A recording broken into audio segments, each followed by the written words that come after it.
people who use and inject drugs, and HIV. If you're struggling with a drug addiction and need help, you can call our toll-free line 577. And last week, the ZRP made two significant major drug busts that made rounds on social media. And of concern is that most people in the comment section were worried Kutpana Tengesa Diri yet is the same drugs that are ravishing the nation and stealing the future of so many young people with potential to be great in life. According to the World Drug Report of 2020, around 11 million people inject drugs. Now, that's a huge number. That's alarming and very, very sad. And approximately 1 in 8 of these people are living with HIV. And this is very worrisome. Our guest today will help us understand the issue of drug and substance abuse better. And we welcome our guest, Blessing Vunzawabaya and Jonathan Kamwanda. Good morning, gentlemen, and thank you for making time. Good morning, Miss Vikendi. It's a pleasure to be here. Good morning. Let me start. Let's actually get into it. Let me start with Blessing. Could you provide us with an overview of the current drug and substance landscape among adolescent, youth, and the community at large? Thank you, Miss Vikendi. Tototangira pamazita chao arikupiwa ma drugs. We can talk of crystal meth, which is the most denounced and yet induced drug currently by many youth.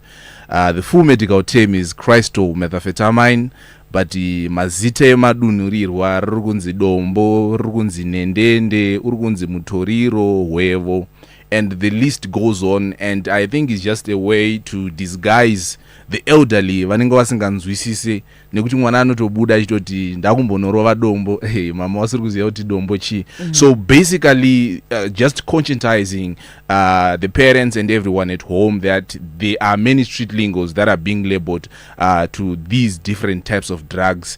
We can talk of tumbwa. These are small spirit cans. Usually the elderly are also taking them, and it has tumbwa itoto mapapi mukozodo. So these are the names arikupiwa tumbwa. And yesterday I met my aunt, and she told me kuti her relative passed on nenye tumbwa. So it's deplorable, it's sad, but tukona shitika. We can also talk of ana codeine, bronchlia, and ngoma. So the landscape, the length and breadth of Zimbabwe is basically aware of what's happening around Nyadzima drugs. Mm-hmm. And can you also unpack the drug master plan that is being implemented in Zimbabwe? Noguti, we've been really talking about it for a long time, but then on the ground, what is being done? Okay, so the National Drug Master Plan is 5 key tenets. Number 1, harm reduction. Number 2, supply reduction. Number 3, harm reduction, supply reduction, rehabilitation, reintegration. When you look at these tenets, they are trying by all means to alleviate the scourge and create a roadmap to navigate in combating drug and substance misuse. So the tenets that have been put in place, when you look at demand reduction, we are just saying kuti we are targeting vasati vatanga kutora zvinodhaka. At the same time, we are also targeting maybe those who are already involved. When we are talking about near supply reduction, we are looking at those that are distributing my drugs, punitive measures that are being put in place kuitira kuti majezman ayaye kwanise kusungwa, kuitira kuti vacho vari kutengesa zvinodhaka vaiswe muchizarira. But at the same time, it's very important to ensure now kuti the end user ari kuzotora zvinodhaka apiwe inonzi restorative justice, not a deterrentative punishment where they are just criminalized. So the National Drug Master Plan is those 5 key tenets, and I'll talk more about it as we proceed. If you're just tuning in, this program is brought to us by Say What with our partners. And we're looking at the nexus between people who use and inject drugs and HIV. Live in studio with guests who are helping us understand. If you also have any questions, you can hit us up on our WhatsApp platform 772-162-651. You can also come interact with us on our Facebook page. Coming back to you, Blessing, as well. We are in the fourth year, I understand, of implementing the drug master plan that you were explaining to us. Are we seeing any improvements, Blessing? Reductions among young people? What are the statistics from 2020 compared to now? Is there any progress? Yes, there is progress, but I believe it requires a holistic approach to it. It's not just the duty of the interministerial task force on what they are doing and what they are playing. It's also responsibilities of all stakeholders, including ourselves, including churches, including parents, and in schools. So looking at it, the statistics that have been reviewed by the population's solutions for health in last year, they did a survey in Harare and Bulawayo, and it's said now it's 43% of young people who are involved in drug and substance abuse. There's a moderate or a slight change around the issue, but still it's topical. I feel more has to be done, because when you talk of 43% in Harare and Bulawayo alone, it's still a notable figure and worrisome to anyone, which means 4 people, if there are 10 people, 4 of them might be intoxicated or under the influence of substance. So it's still worrisome, and we appreciate what has been done. We can talk of the CID narcotics department, which has now been decentralized in all 10 provinces. These are all initiatives that are being done by the interministerial task force, so that they bring to book the culprits of drug and substance misuse. And now looking at the connection between people who use and inject drugs and reproductive health, the statistics again that were reviewed earlier on by the United Nations Office Drug and Crime in 2020, they say 11 million people inject drugs, and from the 11 million, 1.6 million contract are HIV positive.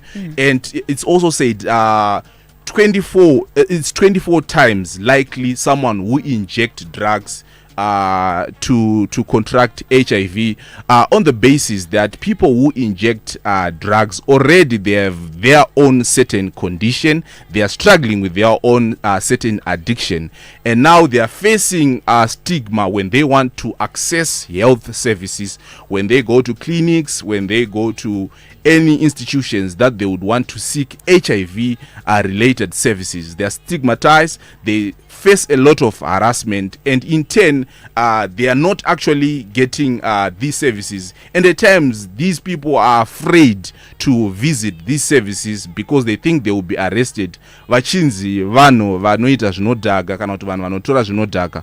So that is creating a huge rift between people who inject drugs and the community or the service providers. So I think a harmonious relationship has to be created between those two. So because of that stigma, we are seeing an increase with people who inject drugs.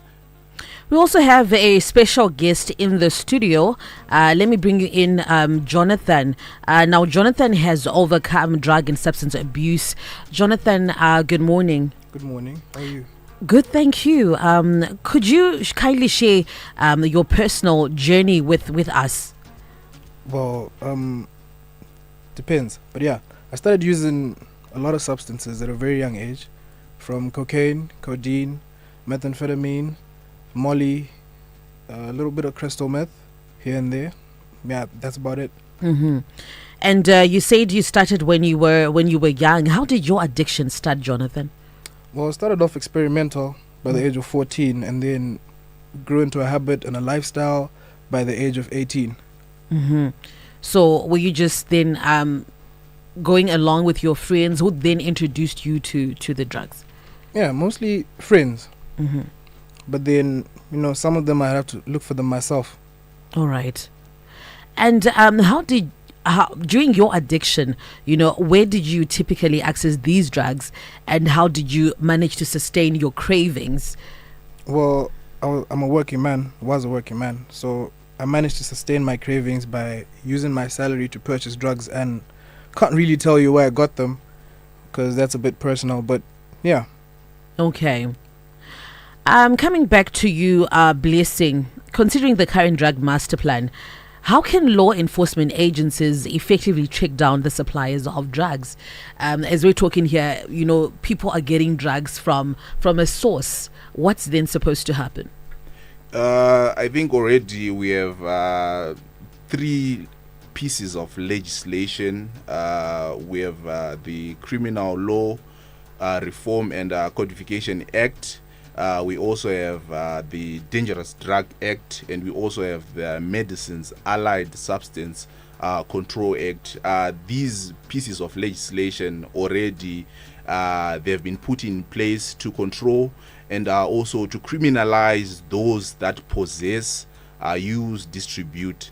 So in regards to the National Drug Master Plan, what they've introduced, they have now decentralized the Central Investigative Department, Drugs and Narcotics Department, into all the 10 provinces, and that's why we have been seeing in the country many suppliers being arrested, others being named and shamed. So basically, all these efforts that are being put in place are going a long way in alleviating this scourge. But over and above, we are lobbying and advocating for a restorative policy, particularly to the end user. We feel the suppliers must get a punitive measure, stiffer penalties. They shouldn't just be arrested and pay a fine, but rather those that supply and those that are distributing should get stiffer sentences. However, to the consumer, they have to be treated as patients. There are people who are going through addiction, they are struggling, and they have to be assisted and rehabilitated. We're really running out of time, but then I'll squeeze in some questions here.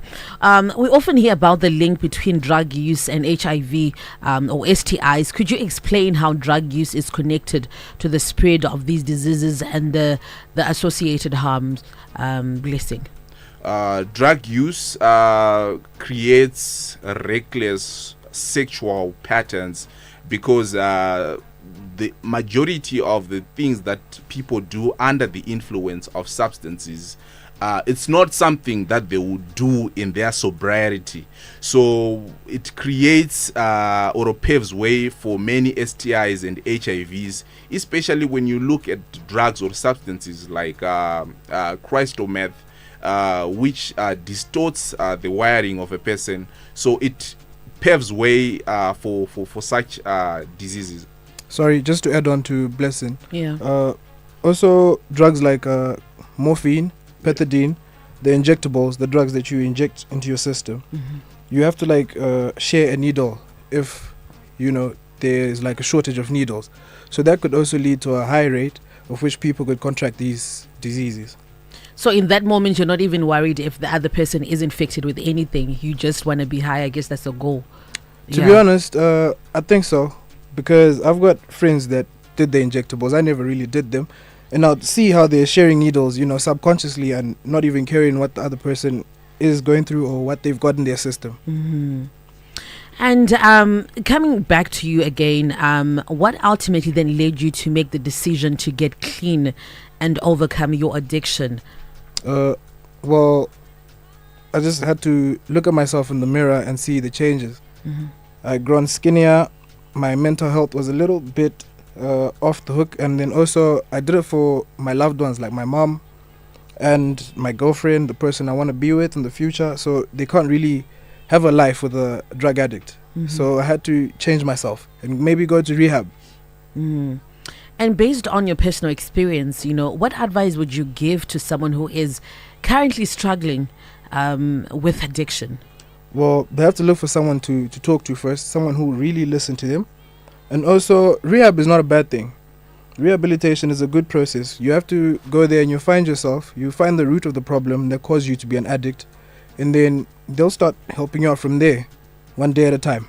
One day at a time. How are you feeling now? Now, well, I'm a bit nervous, but I'm good. Thank you for being brave enough to share your story. I'm sure it's encouraging someone who is going through stuff or actually wanting to come out as well. Your parting shot, Blessing. I would want to salute Jonathan for the courage and audacity to come out and speak about these issues and encourage all those who are struggling with addiction to come out, get rehabilitation. Call 577 if you need psychosocial support. Thank you. Thank you so much, Jonathan. Your parting shot. Well, if you're struggling, just look for someone you can talk to, someone who can help you get that off your chest, off your mind, and borrow halfway houses, only halfway through your sobriety. So I'd advise people to go there. Wow, thank you so much. Really, really appreciate you, gentlemen, for making time, and Jonathan for sharing your story. This program brought to you by Say What, with support from the United Nations Population Fund, Embassy of Sweden in Zimbabwe, Asahi, the Global Fund, and Stop TB Partnership. Remember, if you are struggling with drug addiction and need help, you can call our toll-free line 577. Let's do this again.